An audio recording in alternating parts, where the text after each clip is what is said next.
Let's start by looking at our project files in the project panel. You'll notice we have two HTML pages, index.html, which displays our poem, and author.html, which contains information about the poet.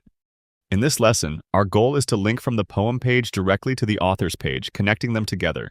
First, make sure the Element Properties panel is open on the right. Notice that it's currently empty, because it only shows properties for a selected element. Let's select the paragraph containing the author's name to populate the panel. I'll also open the tree panel so we can clearly see the selected paragraph in the page structure.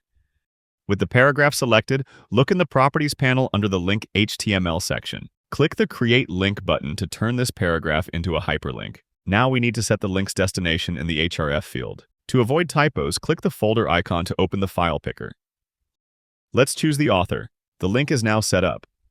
However, if you try clicking it on the page, it only selects the element. This is the default editing behavior in Pinegrow.